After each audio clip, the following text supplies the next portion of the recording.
The average UK house price just hit £268,000. Headlines are calling it a resilient market. And here is what none of those headlines mention. Behind that national number, there are cities and boroughs across this country where home values are falling off a cliff. Sellers are slashing asking prices. Flats are sitting on the market for months. Transaction volumes have collapsed by more than half in some areas, and buyers have simply vanished. This is not a forecast. This is happening right now in 2026. And when you zoom in city by city instead of looking at the national average, the picture changes completely from what the property pages want you to believe. Today we are counting down 13 places in the UK where house prices are crashing right now. If you own property in any of these locations, you need to see this. If you are thinking about buying, you absolutely need to see this. We are starting at number 13 and working our way up to the biggest crash in the country. Let us get into it. Number 13, Brighton and Hove. Brighton and Hove sits on the south coast about an hour from London, population around 290,000. And for the last few years, it carried the nickname London by the Sea. During the pandemic, remote workers flooded in looking for ocean views and trendy cafes without London rent, and prices surged about 8% above their 2021 peak. That party is officially over. ONS data shows Brighton recording a negative 1.6% decline in house prices by December 2025, with flats dropping even harder at negative 3.3%. The Lloyds Banking Group report logged a steeper fall of 4.8%, which translated to £20,254, wiped off the average home value in a single year. And here is where Brighton's numbers get genuinely uncomfortable. The price-to-income ratio sits between 11 and 12 times median earnings, which is worse than most of London. First-time buyers need a deposit of roughly £75,000 just to get in the door. Rents eat up 36% of median income against the English average of 30%. What nobody tells you about Brighton is the economic fragility underneath the boutique coffee shops and vintage markets. Unemployment runs at 5.9%, well above the national average. And the council itself nearly declared bankruptcy in December 2023. Nearly 50% of UK businesses now mandate full return to office, which means Brighton's entire value proposition of working remotely by the seaside is crumbling in real time. A Money Week analysis of 20 UK seaside towns found coastal property prices fell an average of 1%, while northern cities like Liverpool surged 8.5% and Sunderland climbed 7.4%. Property analyst Steve Foreman put it simply when he said that as employers push return to office, coastal living starts looking less practical. Brighton is not going to become cheap. People still love the city, but the pandemic premium that sellers are still clinging to no longer matches what buyers can actually pay. And that gap is getting wider every month. And if you think Brighton's numbers look rough, the next city on this list lost 5 times as much value in percentage terms. Stay with me. Number 12, Cardiff. Cardiff is the Welsh capital, population around 362,000 and the gateway to everything happening in South Wales. ONS data for January 2026 shows Cardiff essentially flat at plus 1% annual growth, which sounds fine until you dig into the Lloyds figures that recorded a 5.2% drop in specific postcodes, with Cardiff Bay logging a devastating 30.2% plunge. The number that tells the real story is transaction volume. Cardiff saw an 18.3% collapse in sales, the steepest contraction of all 13 locations in this report. When that many fewer homes are actually changing hands, it means buyers and sellers cannot agree on what properties are worth, and that standoff tends to resolve in one direction. Cardiff faces policy headwinds that the rest of England does not deal with.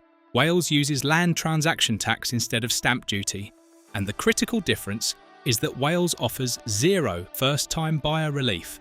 A first-time buyer purchasing a home at £300,000 pays £4,500 in Wales versus nothing in England.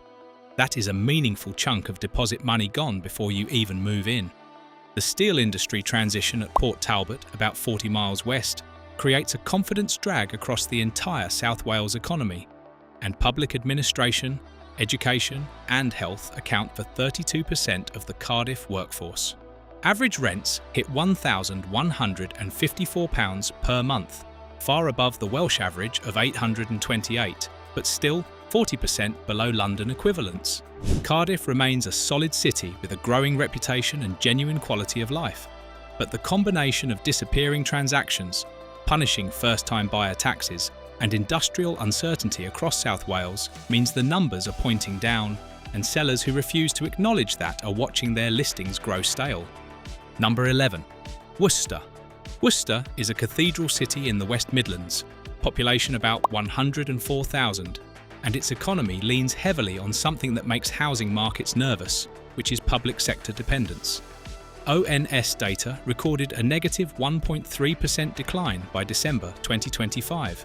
Rightmove logged negative 4%, and the broader county showed negative 4.4% on the market. Transaction volumes dropped 14.1%. The NHS is Worcester's largest employer across 2 trusts and 3 acute hospitals, and teaching accounts for 20% of all jobs. When your housing market depends on public sector wages and those wages face years of restraint, purchasing power gets squeezed without any dramatic headline event. The information and communications sector in Worcester actually declined 14% against a national increase of 5%, which means the higher-paying private sector jobs are leaving while the lower-paying public sector jobs stay. Average prices sit at $249,000, with a price-to-income ratio of roughly 7 times median earnings. That is below the national average, but still a stretch for a city where the dominant employers cannot offer the salary growth that would justify rising property values. Worcester is the kind of market where the decline happens quietly, month by month, without anyone sounding an alarm. And that makes it dangerous for homeowners who assume their property is holding value simply because they have not checked recently. Number 10. Solihull. Solihull sits in the West Midlands, population around 216,000, and it has always been the affluent suburb of the Birmingham Metro. Median salaries hit 42,600, the highest in the region, and the borough carries a reputation for excellent schools and green space. Lloyds data recorded a negative 6.2% decline, dropping the average from 416,000 to 390,000, a loss of nearly £26,000. And this is where it gets interesting, because Solihull's decline traces directly to one employer. Jaguar Land Rover is the defining company of this area, and JLR had a catastrophic 12 months. A major cyber attack in June 2025 forced every UK plant to shut down for an entire month, contributing to a quarterly loss of £485 million. A supplier fire in March 2026 halted Range Rover production for another 2 weeks, and Jaguar itself stopped production entirely in December 2025 as part of a controversial all-electric relaunch that the motoring press has been tearing apart. Solihull was also supposed to benefit from HS2's interchange station being built nearby, but the cancellation of the northern leg in October 2023 stripped away that transformational promise. Sales volumes fell between 12 and 21% depending on the measure. The price-to-income ratio of 7.7 times earnings sits at the upper limit of what local incomes can sustain at current mortgage rates, and with JLR's future uncertain, the confidence that underpinned Solihull's premium over the rest of the West Midlands is evaporating. Kind of like your patience if you have been watching this long without subscribing. Your property value might be sliding, but this channel is only growing. Hit the button. Number 9. Chester. Chester recorded a negative 6.4% decline in the Lloyds data, dropping from 363,000 to 340,000. A loss of £23,114. And what makes Chester unusual is location. The northwest of England overall grew 3.7% in the same period. Chester is a northern outlier falling while everything around it rises. At 340,000, Chester sits well above the regional average, which makes it vulnerable to the same affordability corrections hitting expensive southern markets.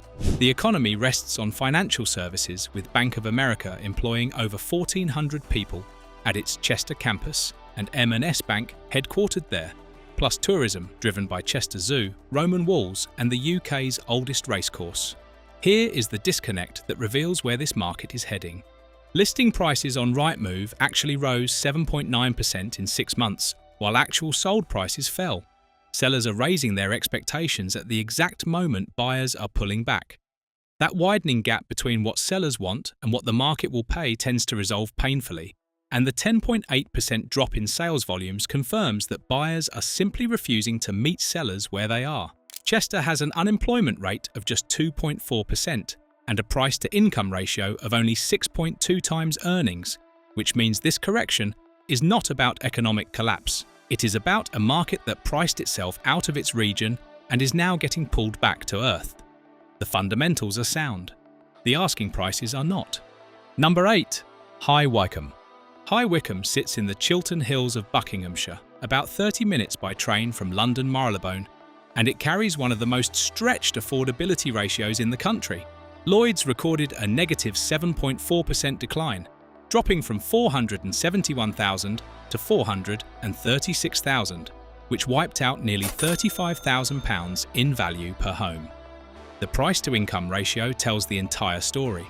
At 10.4 times earnings, High Wycombe is more expensive relative to local wages than many parts of London. That ratio sat at 6.4 back in the year 2000, which means it has nearly doubled in a generation. Properties now take an average of 100 days to sell, and Get Agent data shows listing prices falling 5.46% in just 6 months, suggesting the decline is accelerating rather than stabilising. Two forces built High Wycombe's pricing, and both are weakening at the same time.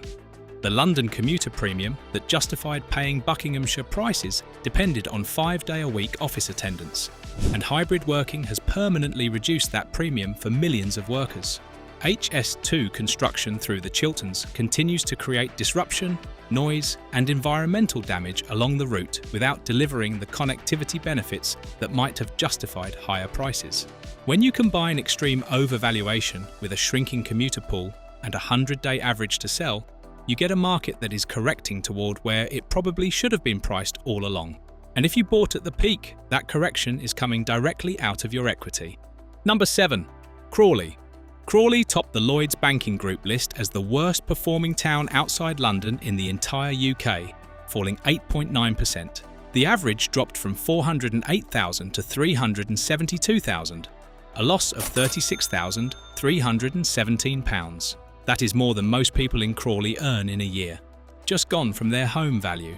Crawley is a West Sussex new town sitting right next to Gatwick Airport, home to Manor Royal Business District, with its 540 acres, 600 plus businesses, and 30,000 jobs. The economy looks solid on paper. A planned £2.2 billion Gatwick expansion and a new Institute of Technology signal investment confidence. None of that has stopped the bleeding. Sales volumes cratered 21.1%, the sharpest contraction among all 13 locations in this report. The price-to-income ratio of 8.9 times earnings against a median salary of roughly £40,000 is simply too stretched for a commuter town when the commuting itself has become optional. Hybrid working changed the equation permanently. When you only need to be in London 2 or 3 days a week, the pressure to live within the Gatwick crawl zone disappears. And what made Crawley appealing stops justifying what sellers are asking for it. And we are about to cross into London, where the numbers stop being corrections and start looking like genuine crashes. If you think losing 36,000 in Crawley sounds bad, the next 7 locations on this list will make that look modest. Number 6. Hammersmith and Fulham. Hammersmith and Fulham stretches along the Thames in West London, home to about 185,000 people, and the ONS recorded a negative 8.5% decline for January 2026, bringing the average down to £730,000. On the market's methodology put the drop even steeper at negative 13.7%. But the headline number is not the real horror story here. The real horror story is that 2/3 of flat owners who previously bought new builds in Hammersmith and Fulham sold at a loss in 2025. 2 out of every 3 people who bought a new flat in this borough lost money when they sold. That is the worst rate of any London borough and one of the worst in the entire country. The Old Oak and Wormwood area recorded a 48.3% median price plunge from £1,258,000 down to £650,000. Sales volumes dropped 37.5% across the borough. And here is what is about to make things worse. The approved £10 billion Earls Court redevelopment will deliver 4,000 new homes across 44 acres, with 2,500 of those landing on the Hammersmith and Fulham side. Construction starts in 2026 with first residents expected by 2030, which means the market is not just dealing with current oversupply, but pricing in a tsunami of future inventory. Borough median household income sits at roughly £56,000, producing a price-to-income ratio of about 13 times earnings. Even after losing 8% in a year, Hammersmith and Fulham remains spectacularly expensive relative to what the people who live there actually earn. Number 5. Tower Hamlets. Tower Hamlets covers Canary Wharf, the Docklands, and a sweep of East London where glass towers have been going up faster than buyers can fill them. The ONS recorded negative 9.5% for January 2026, bringing the average to 464,000, which now sits 90,000 below the London average. Trailing 12-month data pushed the decline closer to negative 10.3%. This is London's ground zero for new build oversupply. Multiple mega towers completed simultaneously, including landmark Pinnacle at 75 stories with 861 apartments, One Park Drive with 484 units, and Wardian with 766 homes across 2 towers. More sit in the pipeline, including a 53-storey build-to-rent tower due in 2027 and a 48-storey student accommodation block. The most devastating case study comes from Pan Peninsula Square. A 3-bedroom flat on the 40th floor sold for £2.1 million 15 years ago, then traded at £1.4 million in 2023 and changed hands again in 2026 for £950,000. That is a 55% collapse from peak on a single flat. Service charges in Canary Wharf towers run £4,000 to £8,000 per year for standard flats and climb to £30,000 for larger luxury units, which means the cost of simply owning your home keeps rising even as its value keeps falling.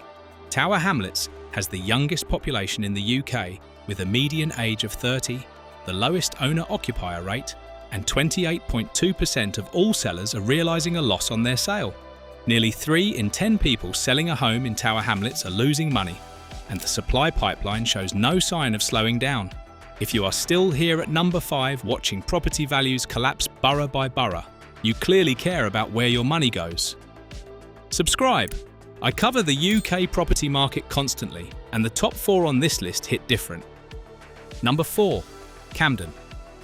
Camden stretches from Hampstead in the north down to King's Cross in the south, home to Google's European headquarters, UCL, and some of the most expensive streets in North London. The ONS recorded a negative 11.1% decline for December 2025, with the average falling from 882,000 down to 784,000. That is nearly £100,000 evaporating from the typical Camden home.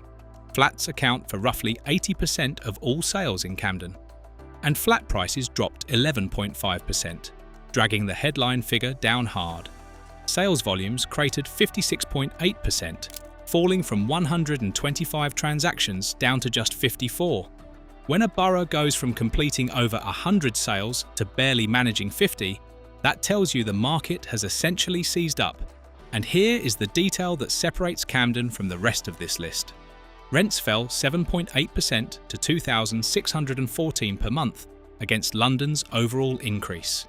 Falling rents and falling prices happening at the same time means reduced demand from the tech and knowledge workers who used to drive this market.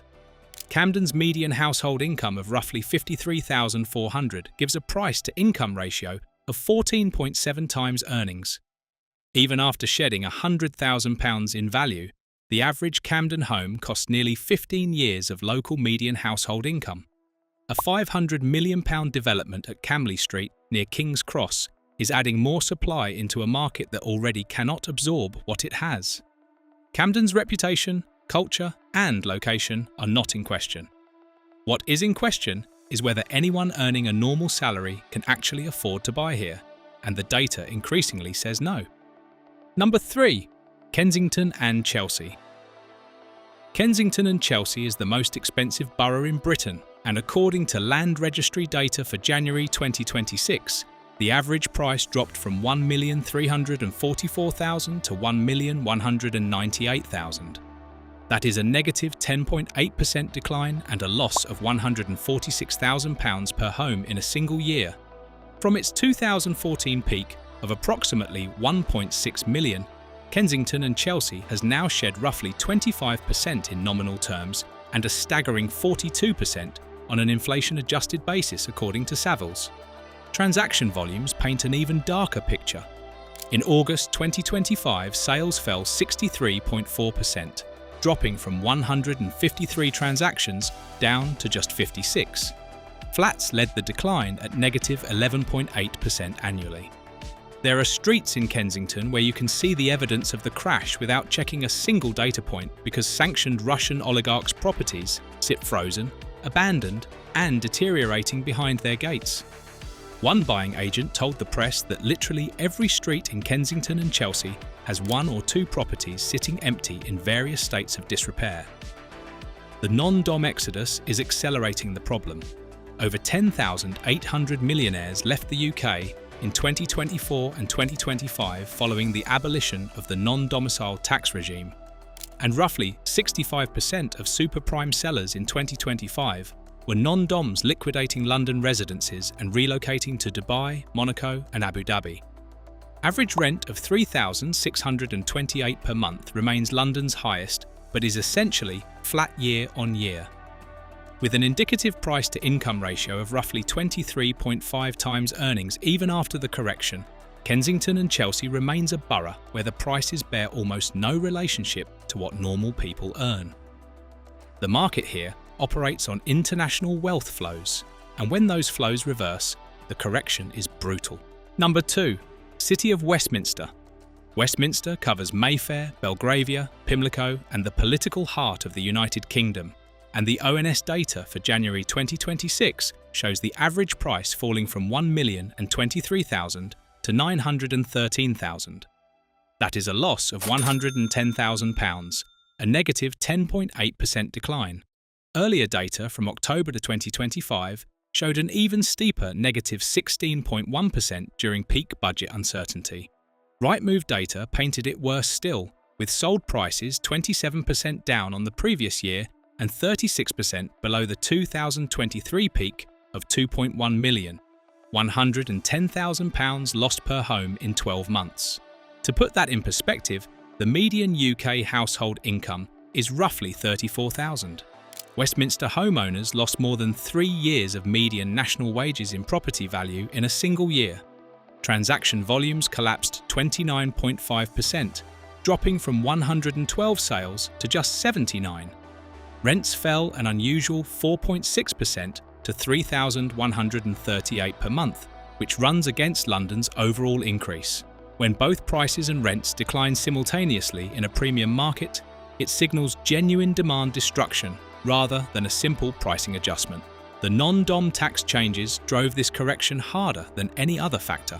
An estimated 65% of super prime sellers in Westminster were non-doms exiting the UK.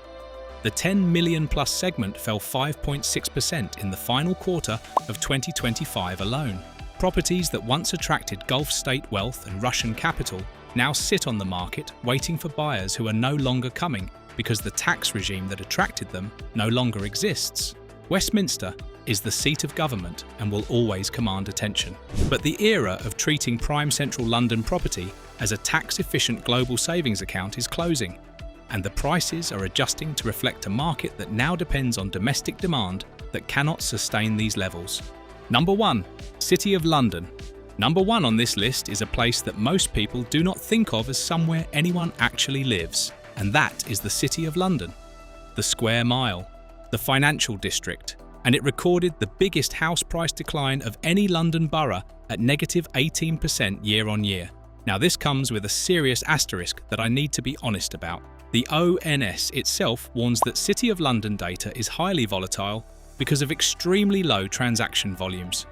Only about 8,000 to 9,000 people permanently live here. The Barbican estate houses roughly half of them, and the stock is overwhelmingly small flats, with 53% being one-bedroom units. A single, unusual sale can swing the average dramatically. This is not a market in the traditional sense. But the structural story behind the number is real. Since 2018, homes in the City of London have lost 36% of their value. The tenure profile tells you everything, with 48% private rented and only 37% owner-occupied. There are virtually no supermarkets, no schools, no GP surgeries. The city functions as a place of work and not a place of life. Post-pandemic hybrid working reduced whatever slim appeal living above the financial district once held, and the buyer pool for a one-bedroom flat in a postcode that empties at 6 p.m. every evening has essentially disappeared. 18% makes a dramatic headline.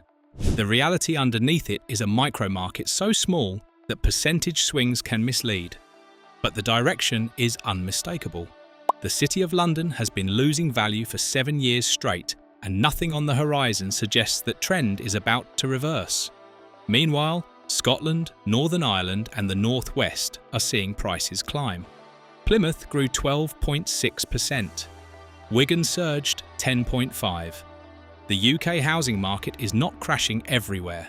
It is splitting in half, with the south falling and the north rising, and that divergence is accelerating.